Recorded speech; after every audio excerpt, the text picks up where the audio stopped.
aproveitando esse levantamento, né, dos terreiros, umas pesquisadoras da PUC também realizaram um estudo e que elas pesquisaram e esse estudo mostrou que o aumento da intolerância está ligado ao crescimento de grupos neopentecostais. Será que para vocês existe alguma forma de lidar com essa situação? Existe alguma solução? Não, a solução realmente é mostrar absoluta incoerência dos pentecostais quando tomam essas atitudes. Veja que essa atitude dos pentecostais é fruto de uma leitura extremamente simplista e fundamentalista da Bíblia. O extremo disso não está nos pentecostais, o extremo maior talvez esteja nos mormons.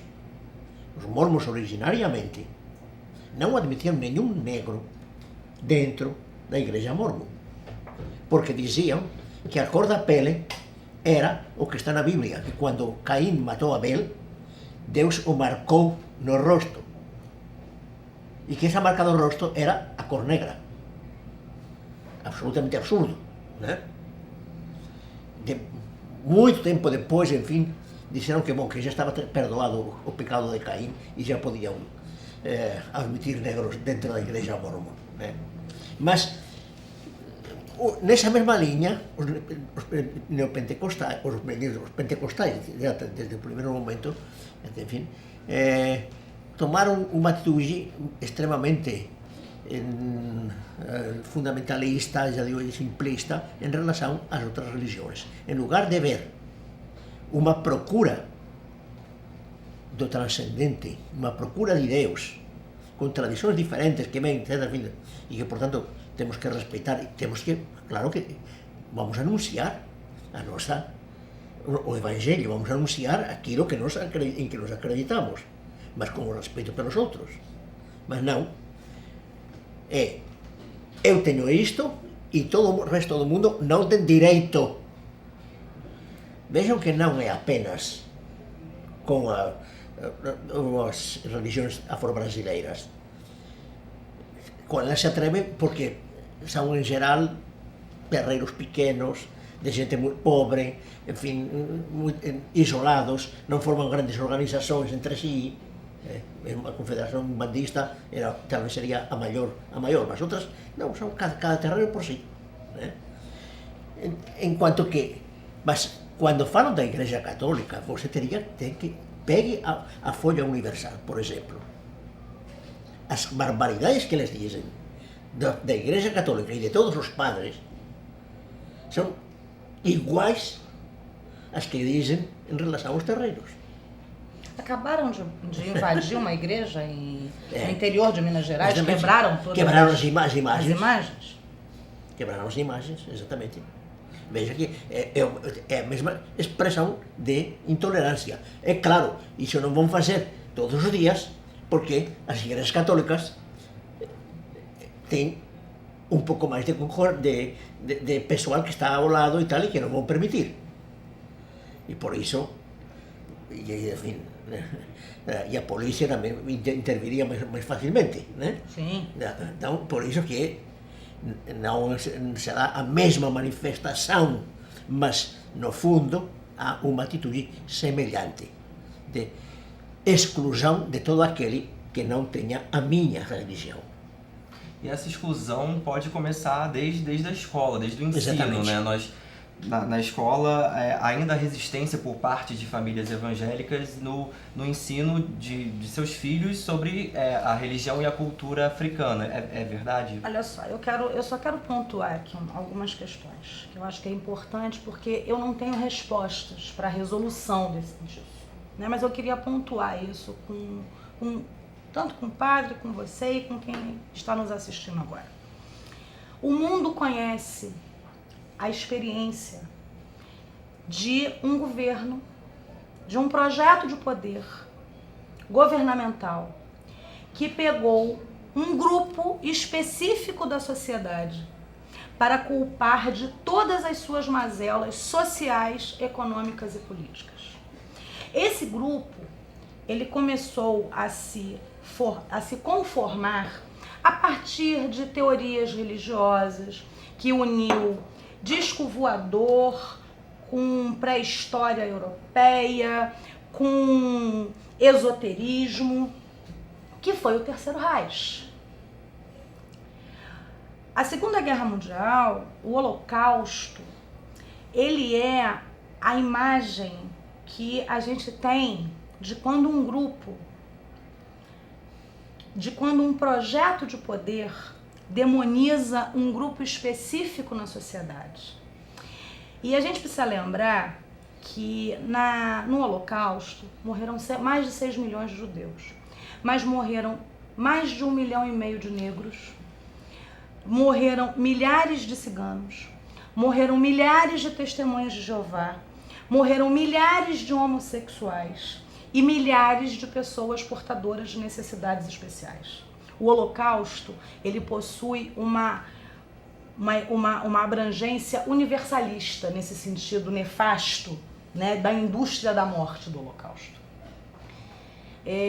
Os pesquisadores não acreditam que isso seja possível de ser repetido, mas eu espero que eles estejam certos, porque a experiência das igrejas neopentecostais, e é por isso que eu digo que essas igrejas se aproximam grandemente dos grupos fascistas e neonazistas, né? Porque a gente só pode falar em nazismo quando a gente fala do Terceiro Reich, da experiência de Hitler. Então, é exatamente por isso. Pela demonização do que é diferente e da culpabilidade dos males sociais. Isso está muito presente nas escolas, né? Quando a gente percebe o que aconteceu com um menino que vai com guias de candomblé para a sala de aula. Ele não precisa usar uniforme, se ele está de preceito religioso. O padre não precisa mudar a vestimenta dele para entrar em lugar nenhum, porque é a vestimenta religiosa dele. Da mesma forma que uma menina muçulmana, ela não vai abrir mão do seu hijab, do seu véuzinho, para poder frequentar a escola. O problema com as muçulmanas é se usam a burca, que então oculta o rosto e não há uma possibilidade de identificação. Sim. Essa é uma questão de ordem pública. Sim, a questão da burca é até uma questão que no Brasil nós não temos. Não. Né? Porque nós temos uma comunidade islâmica aqui que não tem, não usa a burca, mas usa o véu. E o véu islâmico, assim, e não deixa de fazer parte. Né? Essa criança não pode deixar de estudar, por exemplo. Por exemplo, é obrigação das escolas públicas, municipais, federais e estaduais, por exemplo, que uma criança judia que não pode comer carne de porco, ela tem a opção na merenda de comer outra coisa quando, por exemplo, a escola serve um bife de carré. E isso são direitos constituídos, garantidos. Por exemplo, o ECA, o Estatuto da Criança e Adolescente, prevê que apenas a família é garantida o direito da orientação religiosa. E aí você vai perceber o seguinte, o Brasil, ele é signatário de quase uma dezena de tratados internacionais que garantem a liberdade de expressão religiosa e a liberdade de livre consciência, de crença política e social. Nós temos uma Constituição que é considerada uma das constituições mais avançadas do mundo na garantia de direitos. Não é por falta de lei. Percebe que não é por falta de lei? Nós temos garantias constitucionais muito grandes. Então, quando a gente olha para essa questão, a gente percebe que existem pontos relacionados à própria conformação nacional que a gente precisa rediscutir. Né? A implementação da 10639, da lei que obriga a história da África, da cultura afro-brasileira nas escolas, é uma demanda urgente. Até porque precisa ser colocada. Dos povos indígenas, a mesma coisa. Uma coisa que a gente vai perceber, padre, por exemplo, nos estados do norte do país, as crianças indígenas, né, que frequentam escolas, as professoras dizem que essas crianças não podem ir pintadas com as suas pinturas que identificam qual é a etnia delas. E muitas dessas crianças ouvem que essas pinturas são feitas com excremento do capeta. É assim que é referido. Né? Uma criança que é vista por uma escola como um mal a ser combatido e enfrentado, isso, além de ferir toda a legislação constitucional, além de ferir o Estatuto da Criança e do Adolescente, além de fazer e faz ainda com que o Brasil descumpra os tratados com a Organização das Nações Unidas, dos Estados Americanos e de vários outros pactos formados, né, pactuados para que essas demandas, que são liberdades fundamentais, sejam garantidas no país. Então, mais do que saber se uma religião, discutir religião, é primeiro necessário discutir direitos civis. E nisso o Padre Hortal se colocou muito bem. Uma coisa é a crença, é a nossa fé, até porque a gente não pode esquecer dos ateus, que são profundamente desrespeitados nos seus direitos e que são muitas vezes discriminados por vários segmentos religiosos. Então a gente precisa perceber que nós estamos lidando com crianças em formação. As escolas não são cárceres, as escolas são espaços de vivência da diversidade, de educação para a diferença. O nosso sentido de igualdade, ele é completamente diferente do sentido de igualdade francês. Né? Por exemplo, na França, é inimaginável que você tenha em órgãos públicos símbolos religiosos. O Brasil não se permitiu isso. O Brasil lida com a igualdade a partir do respeito às diferenças.